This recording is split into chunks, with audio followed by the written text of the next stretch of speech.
Mga kababayan ko, ganito ang sabihin ko sa inyo. Una-una, we always invoke the name of God.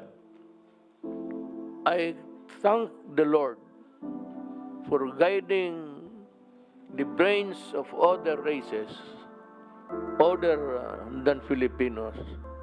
Well, we were trying, but so lack of facilities or talagang wala talaga tayong infrastructure for research and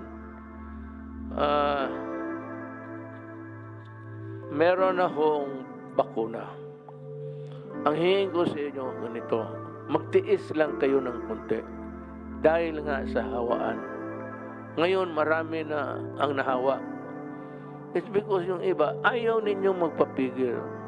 Sabihin niyo wala kaming roadmap. The roadmap ng recovery natin, I do not know din yung headline ng newspaper.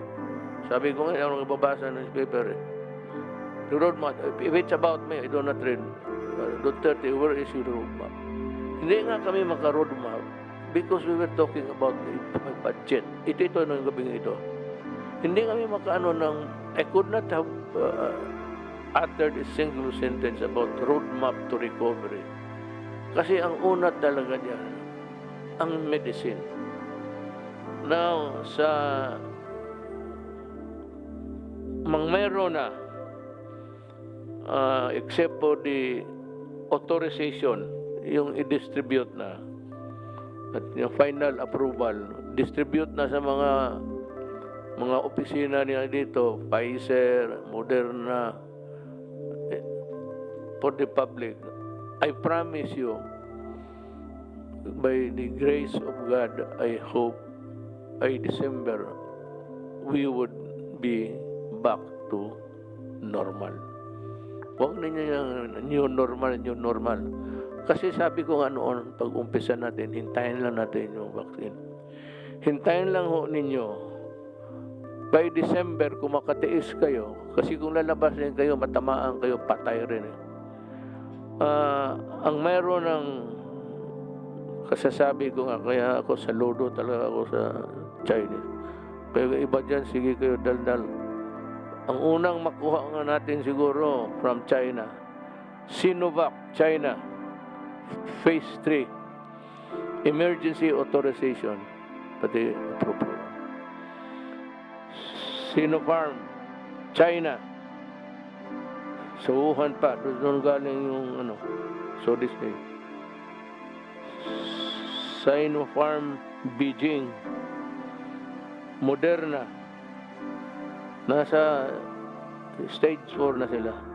Pfizer, Biotech, CanSino, Biological, China, sa third. Shifi, China, Inuvia, Novavax, Johnson & Johnson, the Merck, first stage pa lang. Next month, meron ng ma-release sa ibang kung. Ang mapabubuti lang nito, to our credit, is that we have remained friendly with China. And China was able to guarantee, sabi nila dito, that the Philippines would, ito basahin ko na lang, Chinese Embassy, China, to give priority to the Philippines once the COVID-19 vaccine is successfully developed, said spokesperson Wang Wenbin at the regular press conference on July 28, 2020. July 28, sinabi niyan, the Philippines is a friendly, close neighbor to China. Since the outbreak of COVID-19, the two countries have been standing together with mutual assistance, turning epidemic cooperation to inyo highlight in platter. Nangako sila na may priority tayo. Ang the first three, China ang una eh. Moderna pati yung Oxford, AstraZeneca. At Amerikano, kung British average. Now, ito ngayon, balik tayo sa mabutit nandiyan mo, dito yung cabinet. Magtanong sila, mabigyan ba kami, Mayor? Ito ang i-guarantee ko. Ang listahan ng mga tao na makatanggap ng pera noon sa hirap, ang una, ang nagbibigyan ng assistance, yun ang kategory natin. Ang mauna, yung walang-wala. At saka, of course, those on the hospital, mga hospitals. Yung mga sick na or dying. Ang una talaga yung mga tao sa listahan na tumatanggap ng assistance sa gobyerno. Ngayon, pangalawa, yung middle income. Libre to, hindi ko ito pagbili. Yung third, kagaya mo, Bong, Wendell, Sani, ikaw, General Lorenzana, General Anyo, ikaw, ako nang yung para akin, hatiin natin. Bigyan kita. Wendell is not sure. Ano itong mga military na ito, pobre ito. Mauna rin kayo. And also, my military and my police. Because I need a strong backbone. The backbone of my administration is the uniform personnel. Yung mga mayaman, huwag na ninyo akong isipin kasi hindi ako nag-iisip sa inyo. Sorry na lang. Kayo kung maka-afford, pag nakita ka na ng papapuna ka dyan ng libre, saka may mga tao na gusto ko injeksyonan uli ng COVID-19, dagdagan ko pa yung kagaw sa katawan. Ano bang kagaw sa Tagalog? Germ. Kagaw sa Bisaya. Kung mga superbiyo mo, galit pa kayo sa akin. Kamu mga suko pa sa ako, anong gisaway mo? Ano dita mo saway during the critical period, kita na ko ang Cebu pre-willing, murag walay COVID. Kutong ako ang ino ba magsusos dito? Ako'y na mayor nga to. Sipa ko po. Pakaon ko nung inyong sunoy, pakilaw ko na inyong tubangan.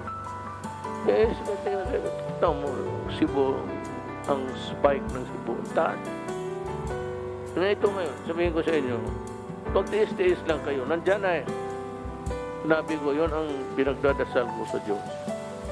Na for God to guide the guiding light so that these guys can make the vaccine.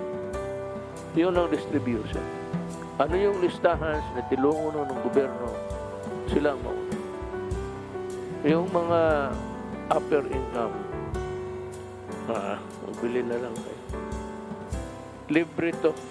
Bilihin natin. Sunny will explain to you kung paano. So,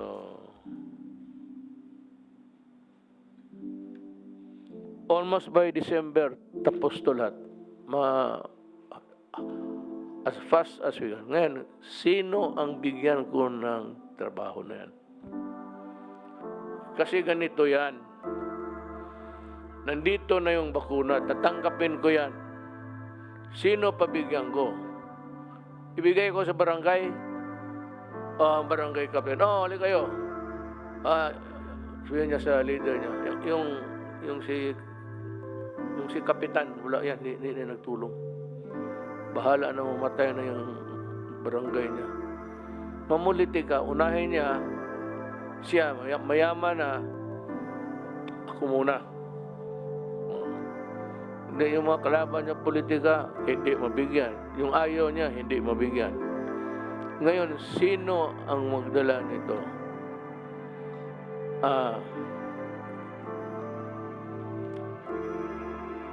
military. Military lang. Bahala na. I'm asking the armed forces, asking General Rizal. Kayo man din ang there's the setup. May task force tayo. But the implementing arm, military. Punta lang kayo sa really, I suggest that the military assign so many of the soldiers and policemen punta lang kayo ng ospital, may mga military doon, punta lang kayo ng police station, mga police, bigyan din nyo mabuti, ha. Ayaw ko ng magka-atraso kayo dito. Ngayon nagka-atraso, nagkamali, kulong talaga yun. Punta kayo sa police, di Puriculture Center. Pero military ang tusok-tusok sa iyo. Yung mga kalaban ko, sabihin ko sa military, do not use the needle. Bayonet ang gamitin mo. Lalo, mga drug possessed, drug addict, I will not waste my ibigay ko na lang yan doon sa ibang lugar na pobre rin. Hindi ko mga drug possessed, wala kayo. Mga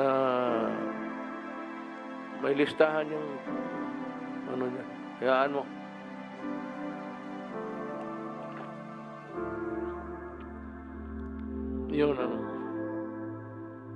Yun ang utos ko. Yan ang gusto ko. Hindi maganda. Hindi talaga maganda. Yung mga tao, hindi pala tao sila. Tingin ko, mga drug possessed, drug lord, aso. Tingin ko sa kanyang aso.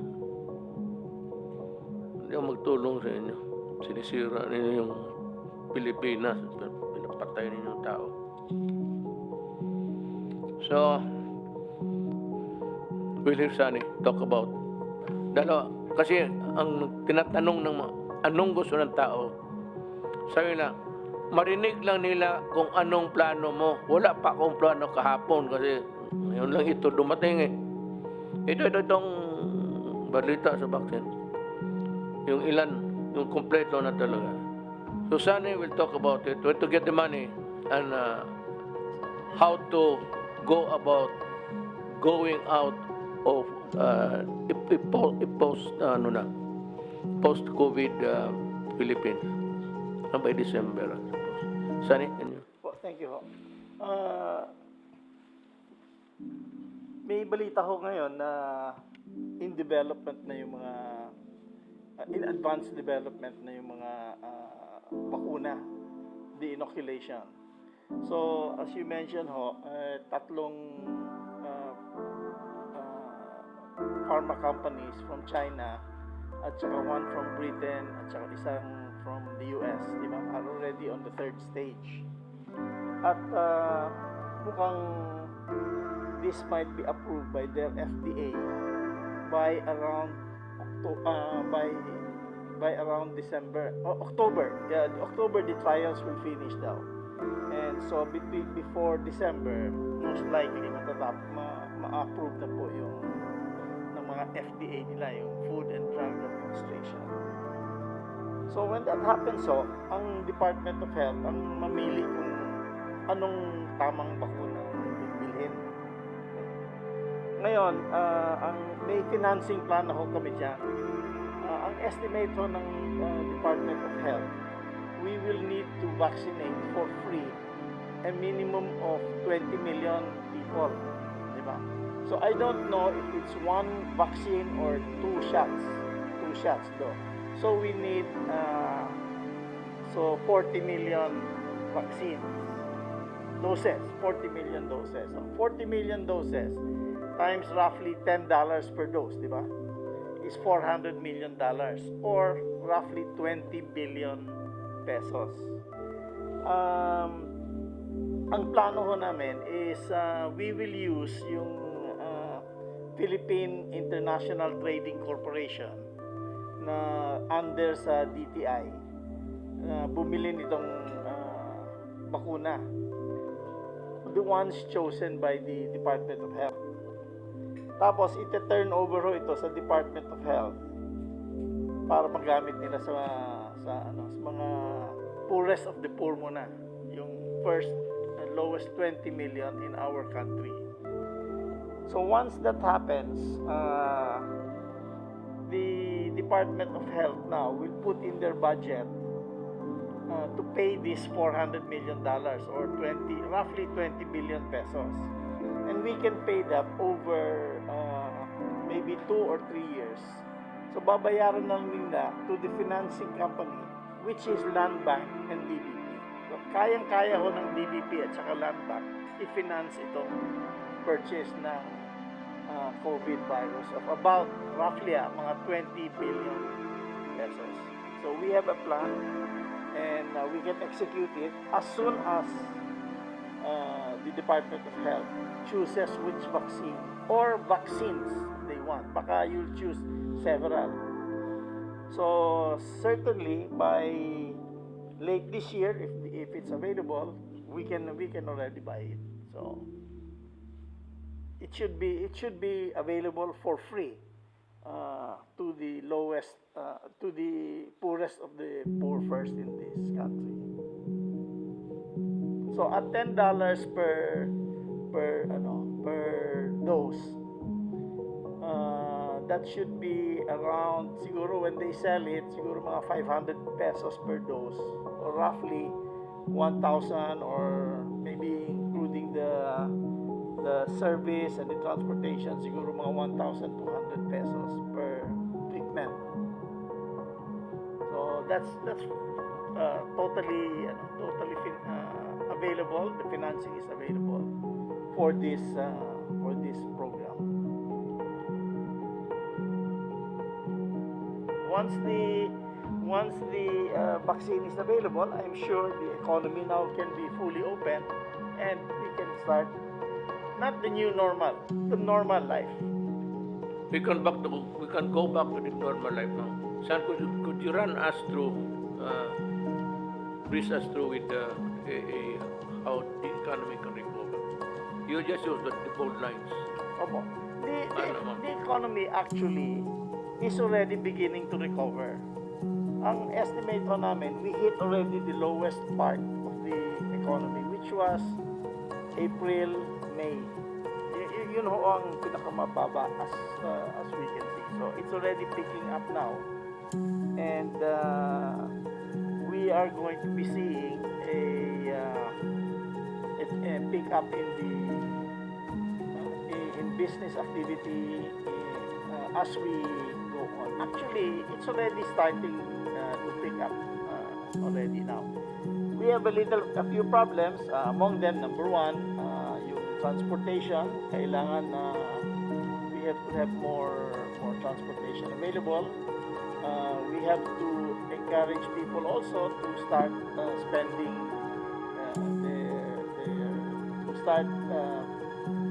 money so that the economy can start picking up. In the meantime wala ho tayong problema sa liquidity. In other words, may pera. People are not short, the economy is not short of money. Number one. Number two, the inflation is relatively low. It's within our target. Number three, yung peso ho natin is the strongest in Asia. The strongest currency in Asia is the Philippine peso. It's stronger than the Japanese yen. So people have faith in us. We are able also to finance it by borrowing locally at saka borrowing internationally. So we're in good shape to take this to overcome this crisis. Alam mo, one thing that I would like also to remind people, lest they begin to misconstrue what we're saying. Sabi mo noon, Mayor, walang pera, maubos na ipagbili na. Sabi ko, kung walang vaccine, that is why I've been repeating vaccine, vaccine, vaccine. And kung walang vaccine, pag tumagal ito, maubos ng pera natin, maubos talaga. Sabi ko, magpasalamat tayo sa Diyos for guiding the hands and the brains of those people who made it possible to come up with a vaccine now. Nung sabi ko na kung wala, so bakit sa'yo may pera? May pera kasi mankind was able to arrest COVID on time. It was about 6 months meron ng glimmer of hope. Now it's there actually in front of us. Na bakit hindi madiretso galing China? Hindi yan kasi dadaan pa ng ating sariling clearance. Meron pa tayong food and drug. Baski na sabihin mo galing Amerika, galing China, galing United Kingdom. Our experts have to see to it that it is not deleterious. It is not harmful to people. But what I'm going to stress again is that kayong mga tao, kayong naghihirap, huwag kayong slowly lang kasi yung hawaan.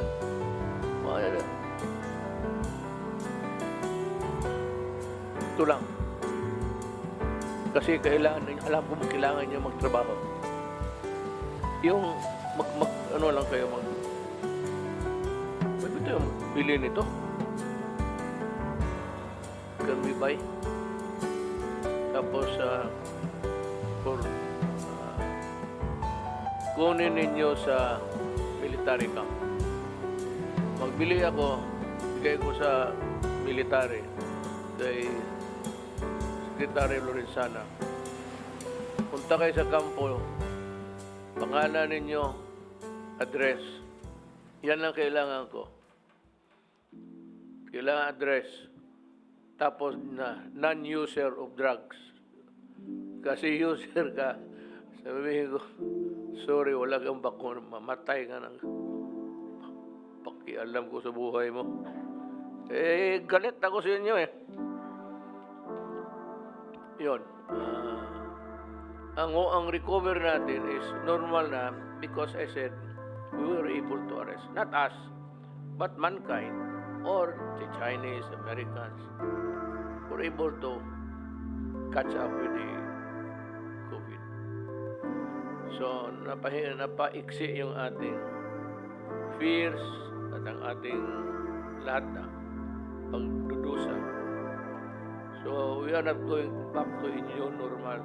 It's going to be normal again unless this microphone na ito, litseng ito, mag-mutate. Kasi minsan nag-mutate eh. Ngayon isang sungay lang, kinabukasan may 5 sungay. Another bakuna yan. Sigurado. But this time, I'm sure they're as near as they could ever be. Natabihan na nila yung germs. Gusto ko magsalita, gusto magdaldal, pero gusto ko lang magyabang. Nandito ulit yung basahin ko lang ha. For the rest of the Philippines. For the rest of the Philippines. Minus ha. Yung minus to. For the rest of the Philippines. Minus NCR. Kasi maraming hawaan. Maglabas-labasan kayo. Hindi wala nang katapusan itong hawaan. Anyway, it's the vaccine. NCR, Bulacan, Batangas, Cavite, Laguna, Rizal, Cebu, Lapu-Lapu City, Mandawi, at Zamboanga City. Naka sa General Community Quarantine kayo.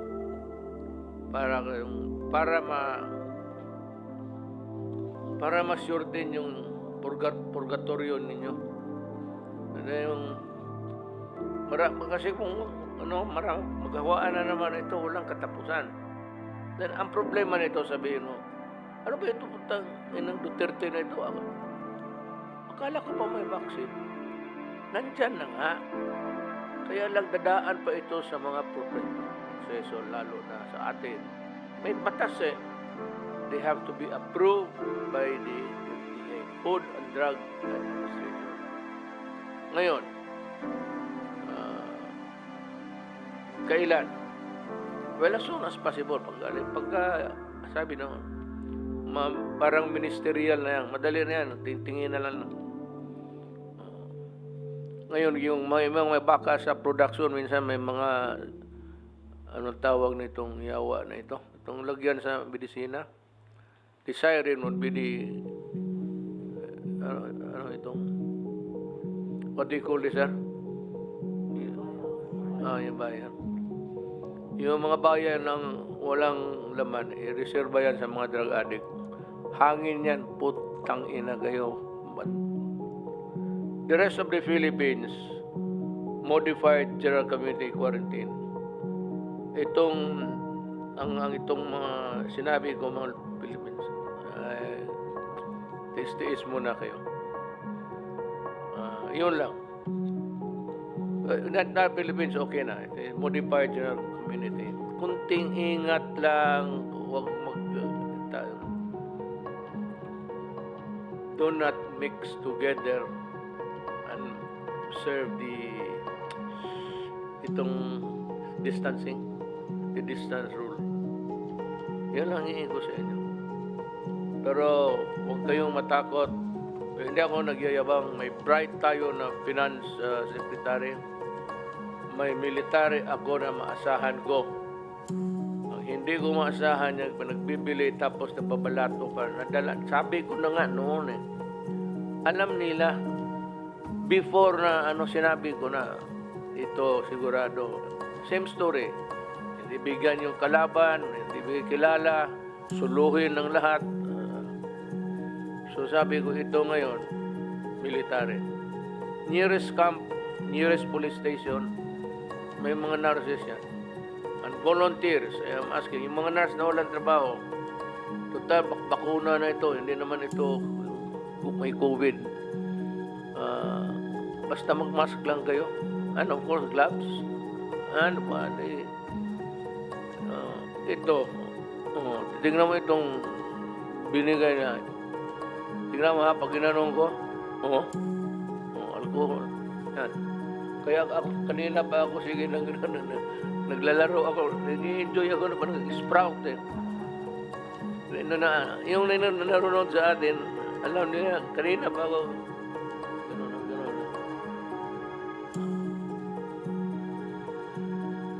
Pero, hindi, sabi na ito si Duterte, loko-loko. Gago. Kung loko-loko ako, ikaw na sana ang na-presidente, hindi ako. Totoo yung sinabi ko, alcohol. Pag walang alcohol available, hindi ka naman pwede, lalo na mahirap. Magpunta ka lang dyan sa gasoline station niya pagkatapos magpatulo ng that's disinfectant. Alcohol. Gas.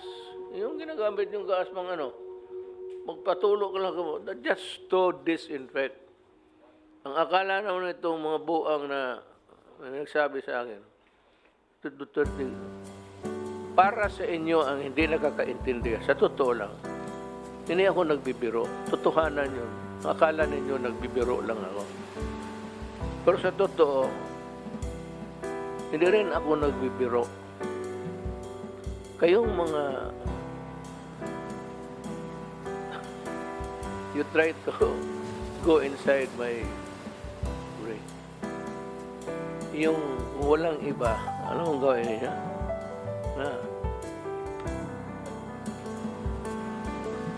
Pati side view pala itong buang na ito. Anything that would kill the germs actually. Pero, kanina ba?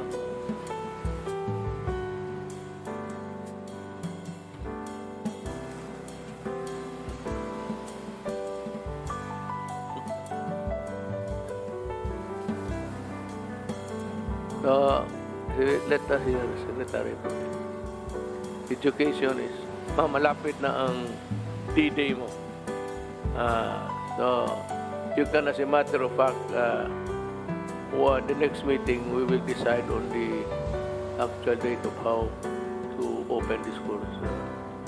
Ang akin, basta mapupunahan lang. I'm talking about within the months of October, November. Thank you, President. Actually, mayroon akong presentation,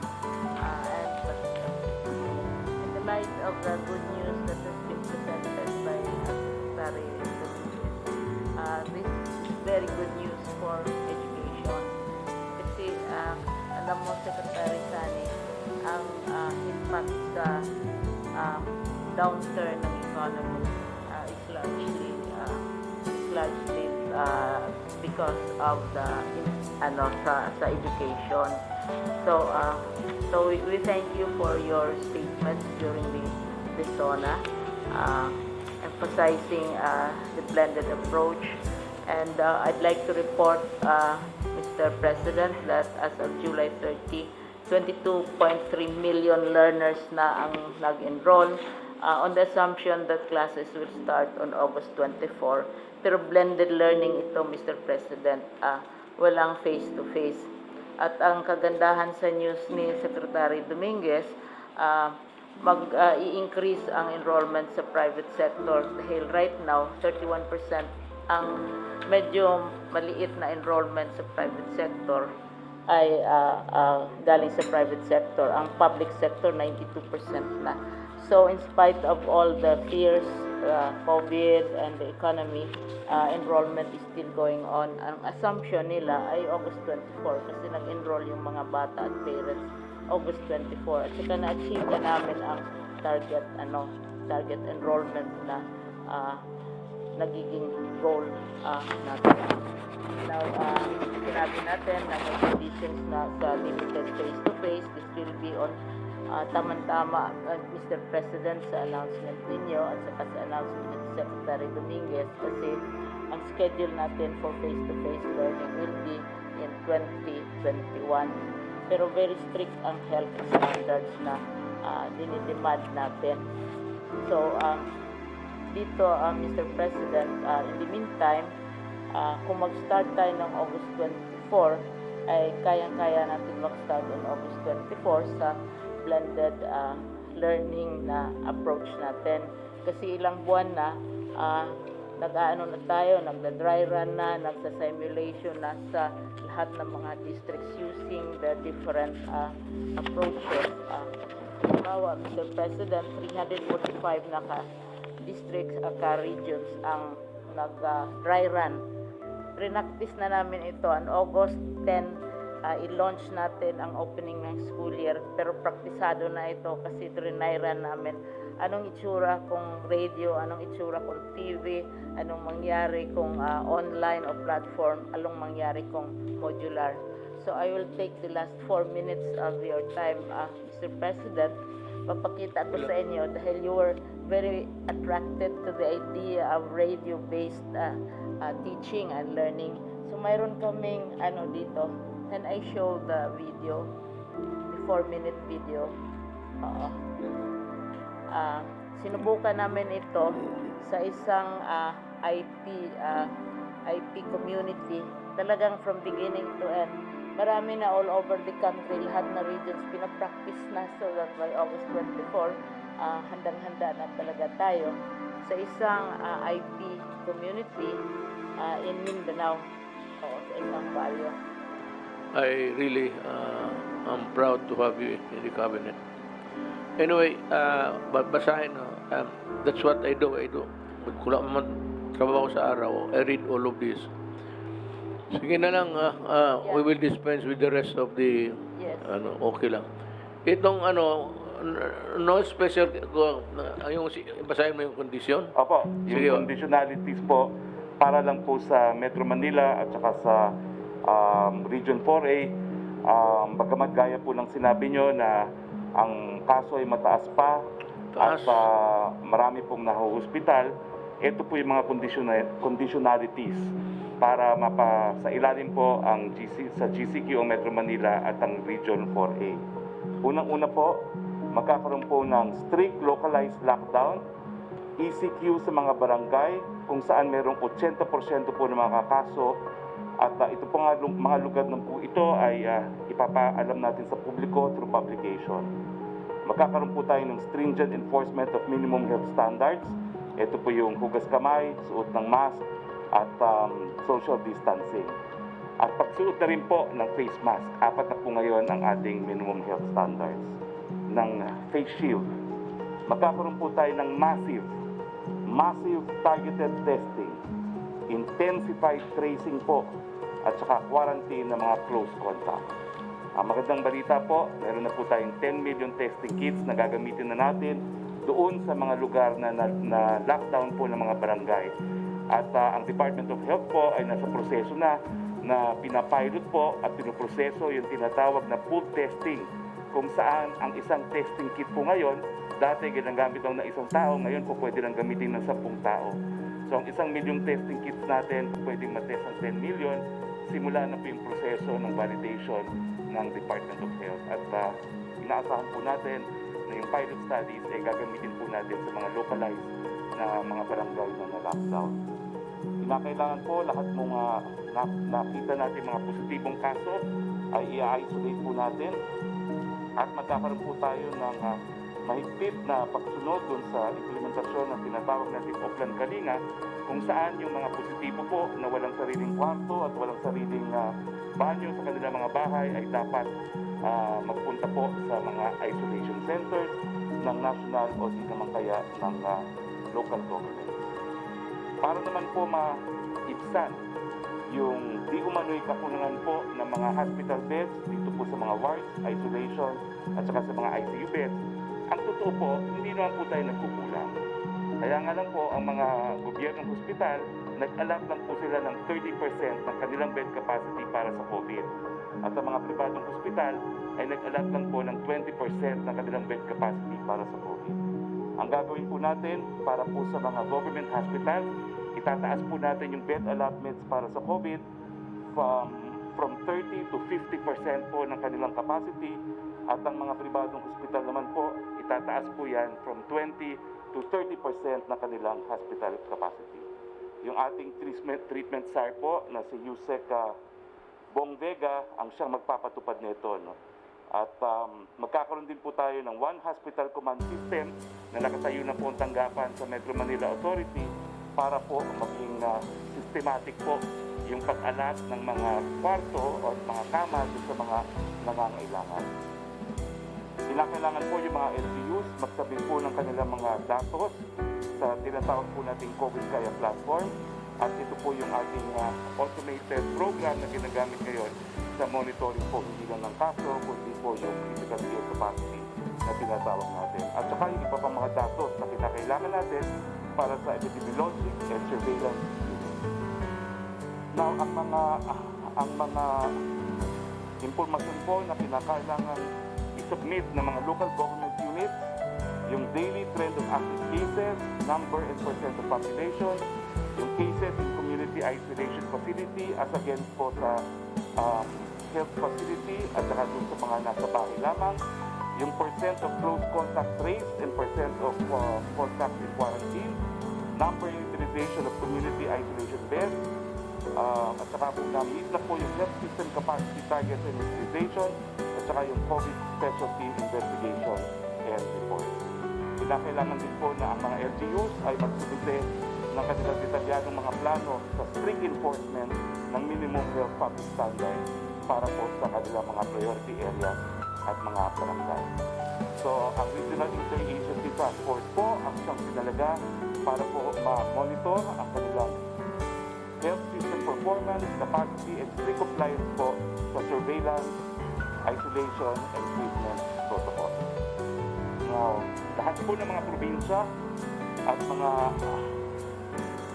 HUCs and ICCs ay hindi kaya na mag-observe ng minimum public health standard, magkaroon ng uniform implementation sa mga high-risk areas gaya ng healthcare settings, wet markets, supermarkets, government offices, and workplace among others. Yung localized community quarantine and availability of identified quarantine facilities in priority critical areas with community transmission, including private and public establishments with concurrence po ng regional ISPF. At saka yung immediate facility-based isolation po ng lahat ng mga bumabalik na ating mga mamamayan, yung mga suspect and probable cases. At saka yung pagpapa-scale up po ng local health system capacity, lalong-lalo na po for community isolation and critical care. So ibig sabihin po, malaki pong pagbabago ang gagawin natin sa GCQ areas, lalong-lalo na po yung massive targeted testing at saka yung intense tracing po na gagawin na po natin na pinamumunuan po ng DILG at ng ating tracing SAR, Mayor Benjin Magalong. Maraming salamat, Mayor. So, yes, Secretary Anyo. Magandang gabi po, Mr. President. Sir, tama-tama po yung inyong order sa amin. Noong pong July 22 ay nagkaroon kami ng signing ng Joint Memorandum Circular with different departments po. Kasama yung ARTA, DICT, yung DHSUD, DOH, DOTR, DPWH, CAAP, FDA, at saka po yung DILG. Ito po yung tungkol dito sa application ng mga license, permit, clearances para sa shared passive telecom tower infrastructure. Ito po mga permit para sa telecom. Dati po inaabot ng 200 days yung pag-apply ng permit. Dito po sa bagong GMC namin, kasama yung lahat ng ahensya, pati LGU, kasi sabay-sabay na po ito pag-process. Dati po, kailangan pa ng Homeowners Association resolution, kailangan pa ng Sangguniang Bayan resolution. Wala na po yun. 16 days to 20 days po ang target para yung lahat ng permit ay tatakbo. So tama-tama po yung order ninyo sa amin ngayon at sisiguraduhin po namin, Mr. President, Wendell, ang mga upo ka dyan. ang mga LGUs at iba pang mga ahensya po ay susunod doon sa maikling panahon para ma-approve ang licenses, permit at saka clearances. Si Ernst yan siya.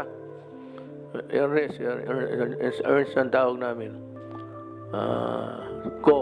Sa presidente ng Globe, siya mismo. Kasi sabi ko, pag hindi mo pa na-improve yun, I will hang you in one of your towers. Sabi niya, Mayor, you cannot do that because there is no tower. The local governments are all fucking it up, that's why. So saan mo ako bitayin? Si Lubi? Tama ka, Ernst. We are suffering from many years of this. Before your administration, many administrations, 25 to 29 permits, umabot ng 8 buwan. Tapos marami pa kung kaming mga miscellaneous fees po. Iba-ibang klaseng tower fee. Meron kaming special use permit. Hindi ho namin ma-standardize ho yan. No? Sa isang taon ho, para makapagpatayo ho kami ng 1,500 towers, which is a record ho for Globe. And I think PLDT built the same amount. Kailangan ho namin mag-umpisa ng triple niyang amount na yan or quadruple. Kasi nga ho, hindi namin alam anong tutuloy sa dami ng permit na required para makarating kami sa stage na ready to build. No? So isipin niyo lang ho yun, sir, kung nag-apply kami ng 5,000 towers times 28 or 30 permits na lang, ilang libo ho ang permit ang kukunin namin para lang makapag-umpisa. It's really corruption. Alam mo, you can ask Bong, on the business can ask Sunny Dominguez, kay the generals, kay sekretarya nyo, isumpong na lang ninyo diretso. At ang order ko sa cabinet ngayon is to really take yung pinakamabigat, the most drastic measure that you can find para magkaintindihan na tayo. This is my last mile. I make no apologies about it, anong nagawa ko o anong mali ko. Basta ako magtrabaho lang. We will wind up, don't forget, itong mga nursing ng police, lahat ng barangay health workers, pati yung mga doktor, in their district health offices, this should be there. But yung overall umbrella to supervise must be the armed forces of the Philippines. This will remove partisan favoritism. This will remove petty corruption. So kung may isang anyway, however you do it, I don't care. I just want a unified monitoring pati supervising, and that is kaya itagdag ninyo ito. Binibigyan ko ng pagdating ng panahon, in the fullness of God's time, if you get to hold the vaccine, as I have said before, I've said a mouthful against yung sino ang magdala, kasi I was really afraid. Kaya na meron tinatang task force. Pero ganun pa man, marami yung palusot na nagpapabili, humihingi. Ang diwas, baka maghingi pa ng bayad. Mapatay talaga kita. Ito, totoo, puntahan kita doon. Baka akala mo, bababa ako dito, puntahan kita. So, military, alam na niya, I know what you should be doing. I do not have to tell you about it. Must be under the general supervision and monitoring sa military. We intend to vaccinate every Filipino for that matter. That's quite a big number actually. So in the provinces, pati yung question is, yung mga NPA, pabakunahan ko ba? If you stop fighting for a while during the period or until December, kasi my soldiers will be busy monitoring, supervising. Kung wag lang ninyong galawin, pwede kayong sumali, pumila doon. And even if you announce that you are in an NPA, it's okay. Wala mo nang pagamot ka muna o magpapavaccinate ka para mahusay kang lumaban sa pwersa kung tigas itong aking amporsin. Matakot ako sa inyo, wala kayong aeroplano. Saranggola siguro meron. Wala kayong baroto, basta barko. Barko. Wala kayong mga jet, tapos matakot ako sa inyo. Kalukuhan yan. Pero, as a matter of humanity, because it is not our money, and because you're a Filipino, okay lang sa akin. Okay nga sa akin, boss, sa unit ako, partisan, sabihin ko sa military, palusutin lang ninyo. Hindi na panahon ng away ngayon kasi Pilipino But gusto ko yung para walang masabi ng MPA, natalo kami kasi humina ang katawan namin, walang fighting chance. Okay, sige, bakunahin yung mga yawa na para you do not want to shoot a half dead. Kung may mga walang bakuna yan, almost half dead walking around. So mahiya ang sundalo kung magbaril. Make them strong. Really, because you're a Filipino and it is the people's money. Okay. You might not really qualify sometimes, but you have a wife, Filipino children.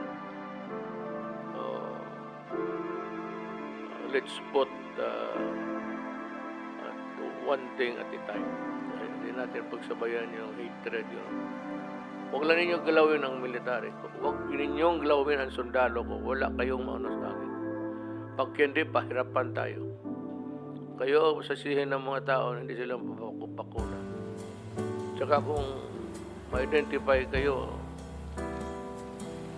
huwag ninyong galawin sundalo ko. Pahayaan ninyong magtrabaho, mga nurse,